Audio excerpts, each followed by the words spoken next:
Xo'p, yana siyosatga, deputatlikka qaytishingiz mumkinmi? Mumkin. Qachondir? Qachondir mumkin. Yosh deputatlarga, yangi deputat bo'lgan bolalarga nima maslahat berasiz? Endi uj deputat bo'libdi-ku, endi nima maslahat beramiz? Bo'lar ishi bo'libdi. Deputat bo'lguncha berardim maslahat. Agar nima deydi? Nimadir qilsam u ertaga menga zarar olib keladi yoki ishimga xalaqit beradigan qo'rquv bo'ladigan bo'lsa, u yo'lga kirmay qol. Xo'p, men partiya a'zosiman, o'zim. Oldinga qo'ygan maqsadim shu deputat bo'lish, vatanimiz uchun, mahallamiz uchun, o'zimiz shaharimiz yana ham yuksaklarga bir rivojlanish uchun harakat qilish. Menga maslahat bering. Deputat bo'lmay qilavering shu ishlarni. Yo'q, hozir ham harakat qilyapman. Yana ham deputat bo'lgandan keyin o'sha menda возможность ko'payadi. Hokimning oldiga primoy kirsam bo'ladi, yo boshqasining oldiga kirsam, prokurorning oldiga kirsam bo'ladi. Shunga oldinga qo'ysam, ertaga qachondir nomzodimni qo'yib, men deputat bo'lganimda nima qilsam bo'ladi? Menga maslahat bering. Endi deputat bo'lganingizdan keyin aksincha imkoniyatlar cheklanadi. Kasb shunda yurishga to'g'ri keladi, yig'ilishlarda qatnashasiz. Ramkada bo'lasiz, qo'pol aytganda. Masalan, har joyda o'tira olmaysiz, yura olmaysiz. Aslida u juda mas'uliyatingizni oshirib, oddiy fuqarodan ko'ra siz huquqlaringizni cheklab qo'yadi deputatlik. Ma'lum bir agar siz haqiqatan hozirdan boyagi yuqoridagi maqsad bo'lsa, xalqqa xizmat qilaman, prokuror hokimning oldiga kirib masala qo'yaman degan xohish bo'lsa, siz uni hozir shu turishingizda qiling. Chunki hozir shu turishingizda sizga to'sqinlik bo'lmaydi. Ya'ni sizni tortib oladigan tomoni bo'lmaydi. Ertaga deputatlik vaqtida o'sha hokimga yo boshqasiga yoqmasangiz, siz deputatligingizdan mahrum qilishga harakat qilish mumkin va uni rishaklari bor.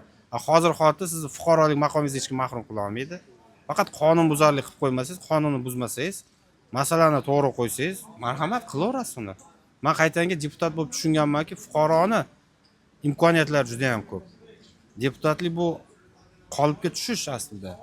Endi siz agar qanaqadir qonunlarni qabul qilish meni taklifim borki, o'sha qonunlarga olib kirmoqchiman shu taklifimni degan xohish bo'lsa, unda marhamat parlament deputatligiga harakat qilishingiz kerak.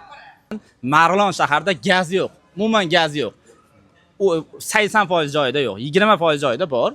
Shunga men hokimning oldiga kirsam bo'ladimi yo Obil gaz oldiga kirsam bo'ladimi, kim oldiga kirsam bo'ladi? Shuni Marg'ilon gazida, shu Marg'ilon shahardagi gaz yo'q joylarda gazlantirish borasida muammoni olib kirish bo'yicha kim oldiga kirsam, shuni o'zim fuqaro sifatida hal qila olaman. Hal qilolmaysiz kim oldiga kirsangiz ham. Chunki gaz tugab boryapti. Marg'ilonda 80% yo'q ekan. Men ba'zi joylarni bilaman, 90% da yo'q. Ba'zi hududlarda umuman yo'q gaz.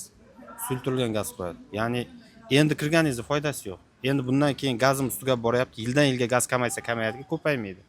Shuning uchun yaxshisi o'sha aholini energiya bilan ta'minlash muqobil yechimlari bo'lsa, o'sha yechim taklif bilan kirib boring. Men shuni amalga oshirib beraman va u gaz bilan bog'liq bo'lmasin. Gaz bilan bog'liq masalalarda aniq tushunaverish kerakki, bundan buyon gazimiz ko'payib qolmaydi. Aholi ko'payyapti, gaz kamayyapti, bo'ldi. Bundan keyin Marg'ilondan tashqari boshqa hududlarda ham kamayib borishni boshlaydi, tabiiy ravishda. Endi borishida endi. Xo'p, Rasul Gusherbeyevni oldinga qo'ygan shu maqsadlari qanaqa? Manfaatli ishlar bo'yicha xalqimiz uchun qanday maqsadlari bor? Endi bu haqda ko'p gapirish mumkin. To'g'risi. Men bilganim shuki, o'zimga ma'qul kelgan narsa bo'lsa, boshqalarga ma'qul kelsa kerak deb o'ylayman. Boshqalar bilan ma'qul umumiyligi bo'lsa, shu yo'lda harakat qilaman, bo'ldi. Men shu paytgacha birorta ishni shu odamlarga yaxshilik qilish bosh maqsad degan yo'lda qilmaganman. O'zimni ichim og'rigani uchun qilganman. Ya'ni o'zimni ko'nglim xotirjam bo'ladi shu ishni qilsam. Yoki qanaqadir ishni ko'rib turibman, ichim xotirjam emas, shunga jim qarab tura olmayman. Ya'ni avvalo har bir ishni men o'zimni ko'nglim, ichki xotirjamligim bo'lishi nuqtai nazaridan qilganman. Va shu ishlarda ba'zilar odamlar xalqning manfaati yo'lida deb o'ylashlari mumkin.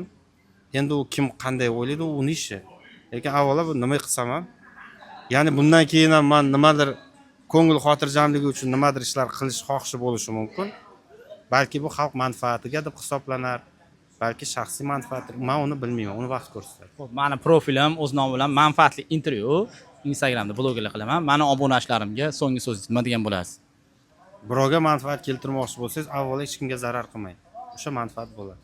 Bo'ladi. Sizga katta rahmat. Ketgan vaqtga rozi bo'ling. Xo'p.